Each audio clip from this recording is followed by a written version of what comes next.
마태복음 7장 1절에서 6절까지의 말씀 보겠습니다.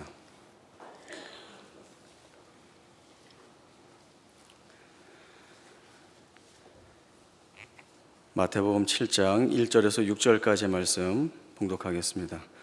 비판을 받지 아니하려거든 비판하지 말라. 너희가 비판하는 그 비판으로 너희가 비판을 받을 것이요 너희가 헤아리는 그 헤아림으로 너희가 헤아림을 받을 것이니라. 어찌하여 형제의 눈 속에 있는 티는 보고 내 눈 속에 있는 들보는 깨닫지 못하느냐. 보라, 내 눈 속에 들보가 있는데 어찌하여 형제에게 말하기를 나로 내 눈 속에 있는 티를 빼게 하라 하겠느냐. 외식하는 자여, 먼저 내 눈 속에서 들보를 빼어라. 그 후에야 밝히 보고 형제의 눈 속에서 티를 빼리라. 거룩한 것을 개에게 주지 말며 너희 진주를 돼지 앞에 던지지 말라. 그들이 그것을 발로 밟고 돌이켜 너희를 찢어 상하게 할까 염려하라. 아멘. 오늘 본문 1절 말씀에서는 예수님은 비판을 받지 아니하려거든 비판하지 말라 이렇게 말씀하십니다. 우리 성경에는 이제 이 순으로 되어 있는데 원문에는 비판하지 말라라고 하는 말씀이 맨 앞에 명령문과 같이 나오고 있습니다.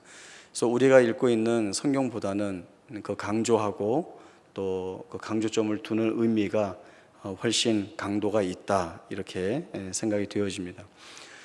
비판이라고 하는 것은 사물의 옳고 그름을 판단하여서 잘못된 것을 지적하는 것을 뜻합니다. 그래서 비판은 선악을 분별하고 옳고 그름을 구별하는 순기능을 가지고 있다 이렇게 이야기할 수 있습니다. 이러한 차원에서의 비판은 하지 말라고 이렇게 말려서는 안 되고 오히려 적극적으로 지지함으로써 공평과 정의를 세워나가는 것이 옳습니다. 그러나 예수님이 말씀하시는 그 비판하지 말라라고 하는 부분은 정당한 근거 없이 상대방을 헐뜯고 정죄하는 것에 집착하는 것을 두고 하시는 말씀입니다. 당시 많은 유대인들 사이에서는 마치 하나의 풍조처럼 말씀이나 규례 등을 이유로 근거로 들면서 상대방의 잘못이나 죄를 들추어내고 지적하는 경향이 대단히 많이 있었습니다. 사람들은 누구를 비판하고 정죄할 때에는 나는 의롭다, 나는 잘못하고 있지 않다, 나는 정당하다라고 하는 것이 전제된 가운데에서 나타나는 것입니다. 상대방의 잘못을 더 신랄하게 들추어내고 파헤침으로 인하여서 상대적으로 자신은 거룩하고 자신은 의롭다, 옳다라고 하는 것을 합당하게 주장하고자 하는 면을 가지고 있습니다. 또 누구를 비판한다는 것은 마치 최종 권위를 지니고 있는 심판자인 것처럼 또 스스로 생각하는 면도 이 안에 담겨져 있습니다. 이렇게 생각하는 자들을 향하여서 예수님께서 경고의 말씀을 분명히 주십니다. 물론 비판하지 말라라고 하는 이 명령은 많은 사람들에게 주시는 것이지만 뒤에 외식에 대한 말씀이 나오는 것으로 봐서 당시에 바리새인과 서기관들이 하나님의 율법의 말씀과 또 규례들을 통하여서 많은 사람들을 이렇게 정죄하고 잘못을 들추어내고 지적하는데 몰두해 있고 또 그로 인하여서 이미 말씀드린 대로 나는 그렇지 않다라고 하는 자기 의를 정당화함으로 이미 저희가 마태복음 앞에서 살펴본 대로 하나님께 영광을 돌리는 것보다 자기가 사람들에게 칭송을 받고 또 영광을 취하고자 하는 그러한 목적을 가지고 있는 것에 대하여서 예수님이 분명한 지적을 주시고 있습니다. 하나님의 말씀이라고 하는 것, 바리새인이나 서기관들이 늘 입에 달고 사는 것들이죠. 늘 율법을 입에 달고 삽니다.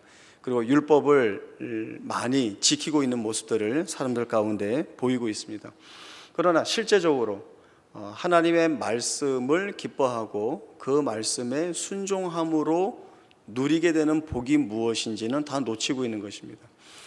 시편 119편의 저자는 이 말씀에 대하여서 주의 말씀의 맛이 내게 어찌 그리 단지요 꿀보다 더 단이다 이렇게 고백을 하고, 또 주의 말씀은 내 발의 등이요 또 내 길의 빛이니이다 라고 하는 고백을 하고 있습니다. 이런 고백은 하나님과의 온전한 인격적 관계에서, 그리고 하나님과의 즐거운 교제 가운데에서야 이러한 고백들이 분명하게 나올 수 있는 것들입니다. 그러나 바리새인과 서기관들은 하나님의 율법의 말씀들을 자기의 의의를 드러내고 확인하는 수단으로 전락시켰기 때문에 이 말씀이 가지고 있는 은혜를 맛보지 못하는 자리에 서 있는 것들을 저희들이 볼 수 있습니다. 이러한 자들을 향하여서 예수님은 너희가 비판하는 그 비판으로 너희가 비판을 받을 것이요 너희가 헤아리는 그 헤아림으로 너희가 헤아림을 받을 것이다 라고 분명히 말씀합니다. 아무리 내가 감추고 또 속여서 일을 한다고 해도 사람에게는 거짓을 포장해서 가릴 수 있고 속일 수 있지만 하나님은 그렇게 하지 못하죠. 아무리 자기 자신을 합리화시켜서 자기 자랑을, 자기 의의를 드러낸다 해도 분명한 진리에 대한 근거와 내용을 가지고 심판하시는 하나님 앞에서는 숨길 것도 없고 또 잘못한 것을 잘했다라고 칭찬받지도 못하는 것입니다. 하나님은 분명히 잘못한 것에 대하여서는 공평과 정의로서 그리고 공의로서 행하시는 하나님이십니다. 그래서 바리새인이나 서기관들이 자신의 의의를 드러내고 하나님의 영광보다는 자기의 영광을 취하는 것에 우선하여서 다른 이웃, 형제되는 자들에게 죄를 지적하고 헐뜯고 비방하는 것으로만 자기 삶의 내용을 삼는다라고 한다면 지금 주님이 말씀하시는 대로 속지 않으시고 모든 것을 보시는 하나님께서 그 비판한 대로 자기가 비판받는 자리에 세우실 것이고 자기가 헤아린 그 헤아림으로 헤아림을 받는 자리에 반드시 서게 될 것이다 라고 하는 말씀을 지적을 하고 계십니다. 하나님은 보응하시는 하나님이시기도 합니다. 우리가 은혜의 하나님, 사랑의 하나님, 긍휼과 자비와 또 인자하심이 크신 하나님이라고 얘기하지만 또 보응하시는 하나님에 대한 말씀도 분명히 있습니다. 출애굽기 32장에 보면 이 내용이 나옵니다. 모세가 하나님께 말씀을 받기 위해서 시내산에 올라가 있고 오랫동안 내려오지 않자 이스라엘 백성들이 우리를 인도할 자가 없다. 그러니 우리를 인도할 신을 만들어 달라. 아론에게 요청을 하게 됩니다. 아론이 백성들 가운데에서 금을 모아서 금송아지 형상으로 된 신상을 만들어 내게 됩니다. 많은 이스라엘 백성들이 이 앞에서 우리를 애굽에서 인도한 신이다 라고 외치면서 번제도 드리고 화목제도 드리고 그 앞에서 먹고 놀고 뛰놀게 됩니다.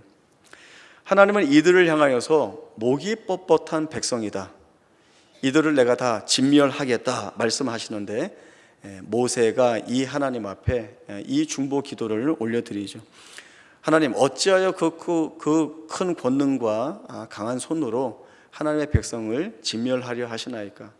애굽에서 인도하여 낸 자기 백성을 이 광야에서 죽인다라고 하는 말을 왜 들으려고 하십니까?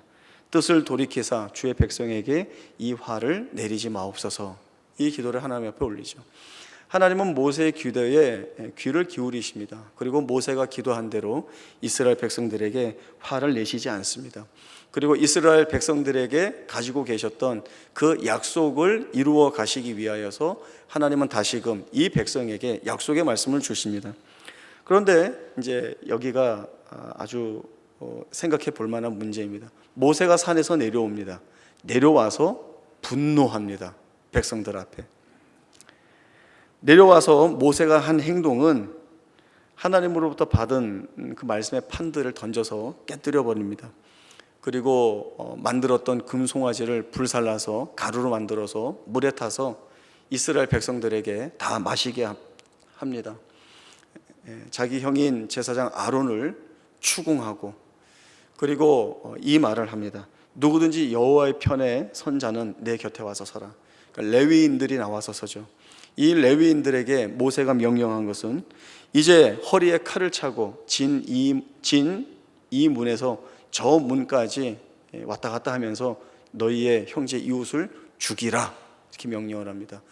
이날에 3,000명가량이 죽임을 당합니다.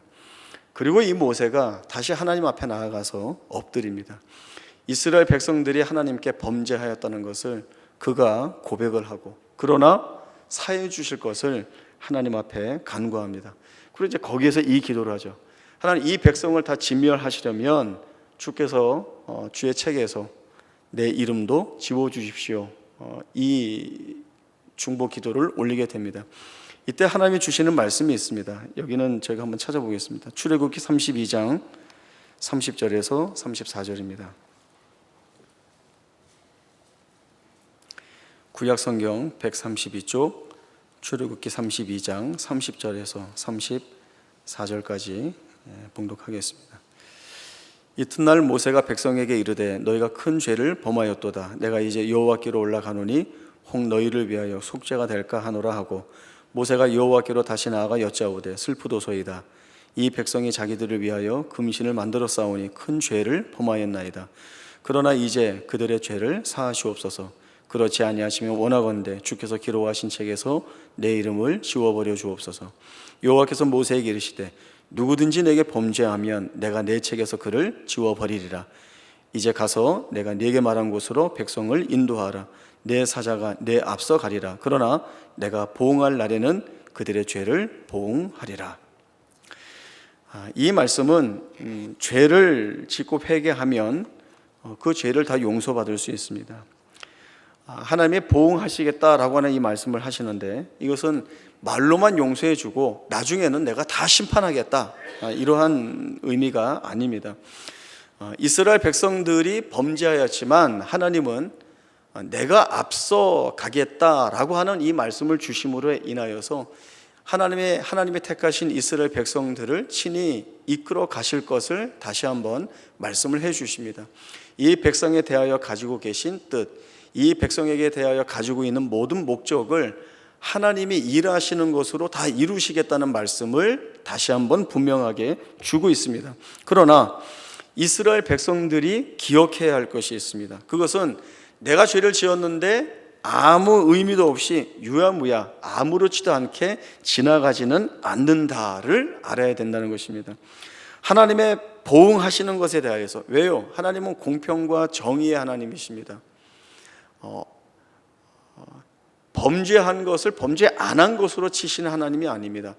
회개하고 그 회개를 받고 용서하시지만 보응하시겠다라고 하는 것은 이 이스라엘 백성들에게 지은 죄를 용서받은 것에 대한 감사를 가져야 하고, 하나님 공의의 엄중함이 있다는 것을 기억해야 하고, 그래서 내가 마음대로 내가 원하는 대로의 삶을 그 길을 쫓아가는 것이 아니라 하나님의 말씀에 따라 거룩과 진리와 의로 살겠다는 각오와 다짐들이 자신의 삶에 채워지도록 놓치지 않고 이 자리에 서야 하는 결심들이 있어야 한다라고 하는 것입니다. 하나님의 백성으로 부름받은 자들은 하나님이 가지고 계신 그 목적과 뜻이 무엇인지를 분명히 알아서 자기의 삶에서 이 하나님의 목적과 뜻을 드러내기 위한 책임 있는 삶을 살아야 합니다. 왜냐하면 하나님으로부터 부름받은 자이고 그 나라의 백성된 자이기 때문에 그렇습니다. 하나님을 믿고 그 말씀을 기쁨으로 여기고 이 말씀의 복이 무엇인지를 알아서 사는 사람이 이 모든 말씀을 거스르고 어리석게 행동할 수는 없는 것입니다. 예수님이 티와 들보에 대한 이 비유를 말씀을 주시죠. 이것은 부패한 본성을 지니고 있는 사람들이 지니고 있는 습성을 지적하고 있는 것입니다. 사람들은 자기 자신에 대해서는 너무나도 관대합니다. 그리고 다른 사람에 대하여서는 너무나도 매몰차죠. 내 눈에 들보가 끼었는데도, 들보라고 하는 것은 아시죠? 이제 여기 이제 대자 붙이면 더 아시죠? 대들보 아닙니까? 대들보는 집을 지을 때 이쪽 면과 이쪽 면을 그 중간을 연결하기 위해서 아주 커다랗게 올리는 기둥을 뜻합니다. 굉장히 무게가 있지만 그 무게 있는 것을 중심축으로 해서 집을 견고하게 세우는 기능과 역할을 하죠. 들보라는 것이 얼마나 큽니까? 대들보가 아니라 뭐 옆에 세우는 들보라고 해도 뭐 말로 닿을 수 없이 이게 내 눈에 박혀 있는데, 이것은 안중에도 없고 상대방의 눈에 있는 그 잘 보이지도 않는 티를 긁어내어서 너 티 있다, 너 이 티 있는데 잘 못 보지 않겠느냐, 그래갖고 뭘 하겠느냐라고 지적하는 것은 이게 어리석은 것이다 라고 아주 강력하게 비유의 말씀을 주시고 있습니다. 누가복음 6장 27절 이하에 보면 원수를 사랑하는 것에 대한 말씀을 주십니다. 원수를 사랑한다라고 하는 것은 구호를 외친다고 될 수 있는 일이 아닙니다. 또 내가 원수를 사랑해야지 라고 하는 굳은 결심과 각오를 다진다고 해서 될 수 있는 일이 아닙니다. 원수를 사랑하는 것의 첫 출발은 하나님이 나 자신을 보게 해 주시는 데서부터 출발한다라고 하는 것을 기억해야 합니다. 원수를 사랑한다라고 하는 것은 나를 저주하고 모욕하는 자를 위하여서 축복하고 기도하는 것입니다. 이 뺨을 치는 자에게 저 뺨을 돌려대고 겉옷을 빼앗고자 하는 자에게 속옷까지 내어주는 것입니다. 그러나 이러한 행위 앞서 나 스스로가 누구에게 이 원수의 역할을 할 수 있다, 내가 그러한 부패한 죄인이다, 내가 죄인의 개수다라고 하는 그 사도 바울의 고백과 같은 그 스스로의 고백을 가지고 있어야 합니다. 그래서 내가 뺨을 맞는 자가 아니라 내가 언제든지 누구의 뺨을 칠 수 있는 자로 설 수 있다는 것, 내가 겉옷을 빼앗기는 자가 아니라 내가 누구의 겉옷을 빼앗는 자가 될 수 있다는 이 마음이 있는 것이죠. 그래야 상대의 눈에 있는 그 티에 대하여서 주의하는 것이 아니라 내게 박혀 있는 들보에 대한 이 문제를 더 문제화하여서 나 자신을 하나님 앞에 드러내고 그 앞에 무릎 꿇고 은혜를 구하는 자로 서야, 그래야 그에게서 다른 형제나 이웃에 대한 이러한 정죄함이나 깎아내리는 것이나 잘라내고자 하는 것이나 하는 이러한 마음들을 가지지 않게 될 수 있다. 이러한 말씀이 바로 오늘 주님이 주고 계시는 말씀인 것입니다. 하나님은 우리를 통하여서 세상 앞에 하나님 자신을 드러내시기를 원하십니다. 우리가 먼저 하나님으로부터 말로 닿을 수 없는 사랑과 은혜와 복을 받았습니다.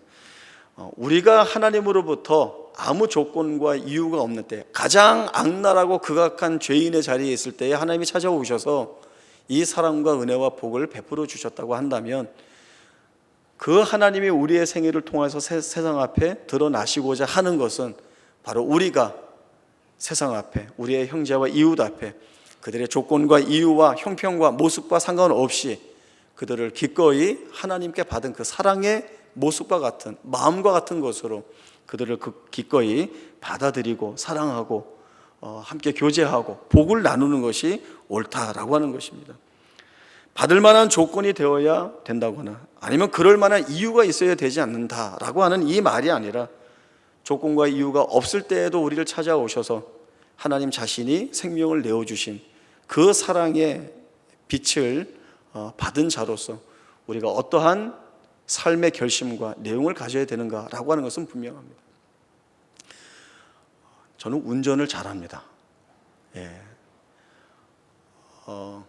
빨리도 몰 수 있고 빨리 몰 뿐더러 안전하게도 몹니다.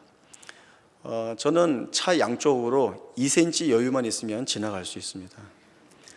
후진으로 가는 것도 너무나 잘하고, 아무리 각이 없는 주차 공간이라도 어떻게 해서든 집어넣을 수 있습니다. 각이 없는 데서 제가 집어넣고 다른 사람이 못 뺍니다. 저는 그 정도로 잘합니다.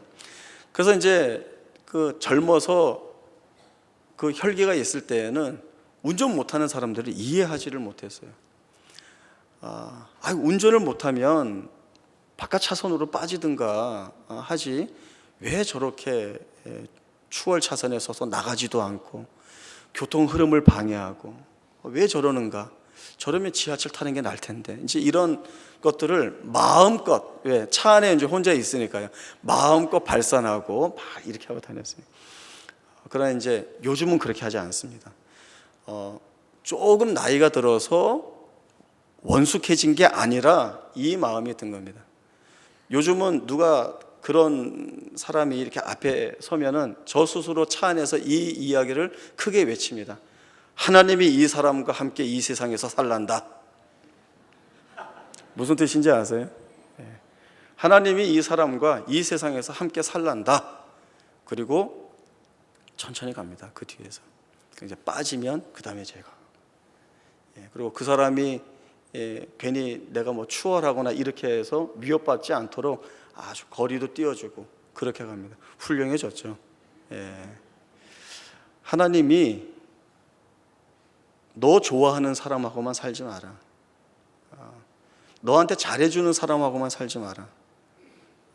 하나님은 우리에게 이 세상에서 원수하고도 살라고 하고 적하고도 살라고 하고 너한테 잘 못하는 사람하고도 살라고 하십니다. 왜 살라고 하실까요? 너가 그들과 함께 살면서 나를 증거해야 되지 않느냐, 이 말씀을 주시는 것입니다. 우리는 아주 무거운 책임을 갖고 있습니다. 하나님을 믿고 있는 사람들은 우리 하나님 믿으니까 하나님의 복 많이 주셔서 띵까띵까 이 세상 재미있게 넉넉하게 부유하게 안락하게 편하게 잘 살 수 있어, 이거 아닙니다. 하나님의 말씀, 하나님이 우리에게 요구하시는 것 알아가면 알아갈수록 하나님 믿고 있다라고 하는 이 사실이 대단히 엄중하게 다가옵니다. 내가 어떻게 살아야 되는가? 내가 어떻게 세상 앞에 드러나야 되는가? 주님이 너희는 세상의 빛이고 소금이다. 말씀은 많이 들었어. 그래, 나는 빛이 되어야 돼. 소금이 되어야 돼. 말로만 하고 있어서는 빛과 소금이 될 수 없습니다.